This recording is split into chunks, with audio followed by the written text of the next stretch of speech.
I am Pat, and I sing in the band Movements.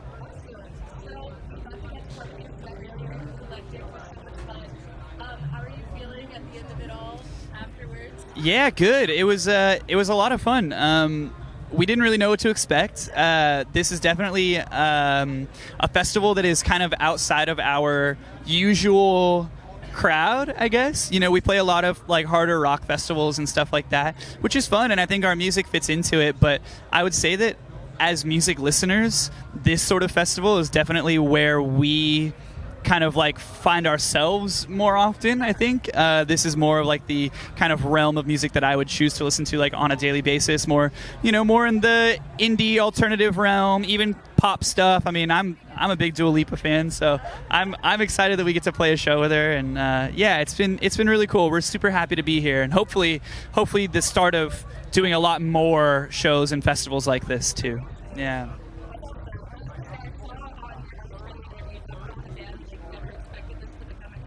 Yeah. Yeah. It's super weird. Yeah, I talk about it a lot, like we did this out of love for music and out of love for our local scene. We grew up in Orange County, California.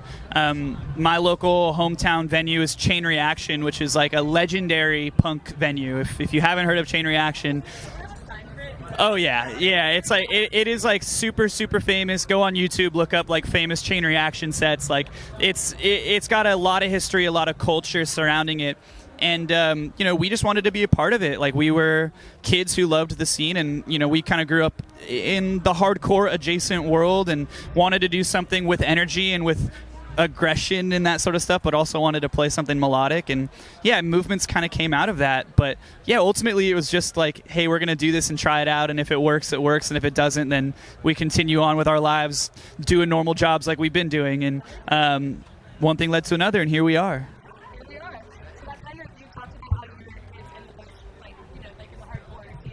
Yeah.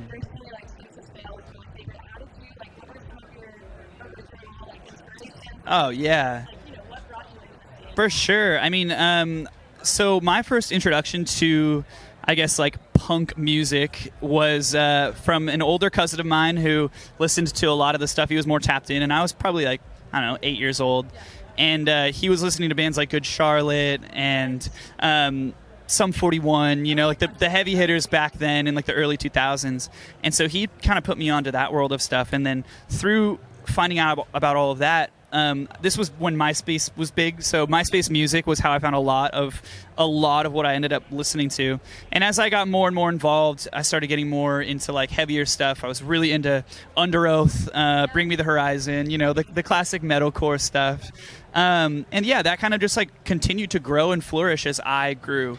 And that turned into like a deep love for the hardcore scene and all the bands kind of surrounding the hardcore scene, because in the era that Movements was sort of starting to come up in, which was like, we knew we wanted to start doing stuff maybe around like 2013, 2014. Didn't start the band until 2015, but I would say that like from 2011 to 2014, there was this like really incredible wave of hardcore adjacent bands like Title Fight, Balance and Composure, Citizen, that were really making like some significant moves in our world.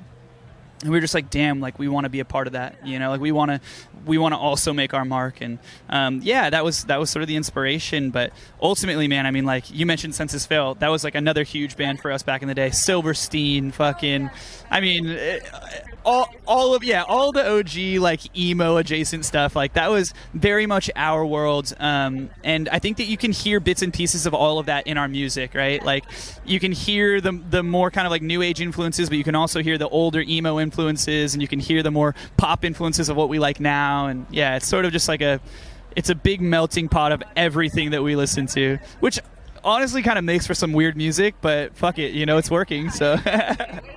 Okay, so speaking of the like inception of the band, how would you describe the evolution from the release of Feel Something in 2017 to something like Practice?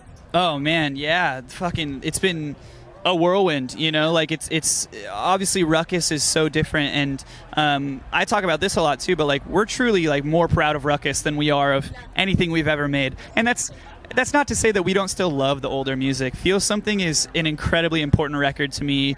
No Good Left to Give is an incredibly important record to me. Everything we've ever put out obviously like has like really, really deep personal meaning, but I think that for a long time, especially after like what happened with Feel Something was our first ever full-length record. We did not know how it was going to go over. And completely apart from anything that we thought was going to happen, Feel Something sort of has become this like cultural moment within the scene where like that is like everybody's like, oh my god, that's like your magnum opus, that's like the best thing you've ever created, nothing will ever top this, whatever. And we're kind of like, wait, really? Like we're like, you like that one the most? Like, yeah, you know what I mean? So when people say that, we're kind of just like, man, like first of all, thank you, but also like that's so crazy because I feel like I was such an inexperienced writer at the time, you know, and yeah, maybe that's part of it. But now I feel like I'm putting out stuff that I'm so much more proud of, and we all feel that way. I say I because I'm the only one sitting here, but we as a band all feel like we have grown so much as songwriters and so much just in our own abilities that now we're putting out music that we're just like, man, this is light years beyond anything we used to make. But hey, you know, the old stuff connects with people, and we hope that the new stuff continues to connect with people. And we're just happy that anybody who did, you know us from the beginning with Outgrown Things or with Feel Something, anybody who's still here with us now, that means the absolute fucking world to us, because they've grown with us as we've changed and as we've turned into what we are now, and we hope that they continue to do that. Yeah.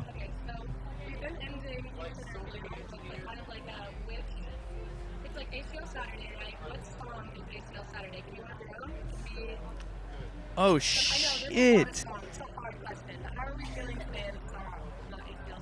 ACL Saturday. Anybody, do they have to be playing today or?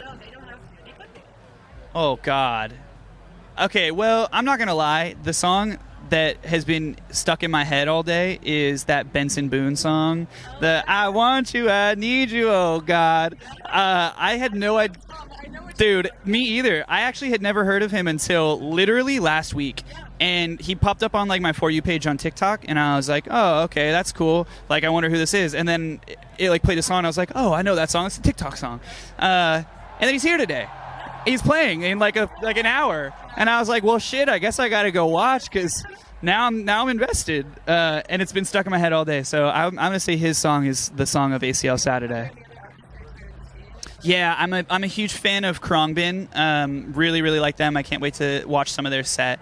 I love Jungle. I'm going to go watch their set as well. Obviously, Dua Lipa. I don't know that I'm going to stay for the whole thing, but I definitely want to watch a little bit.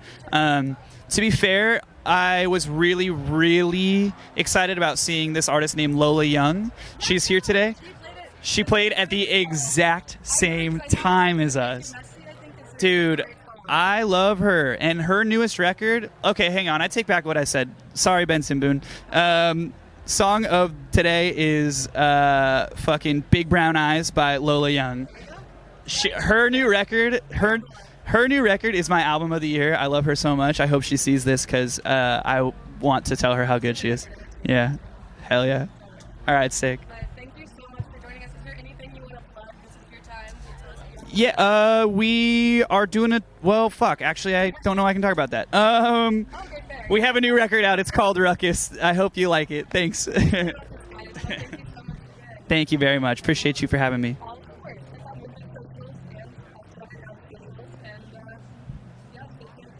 Sick.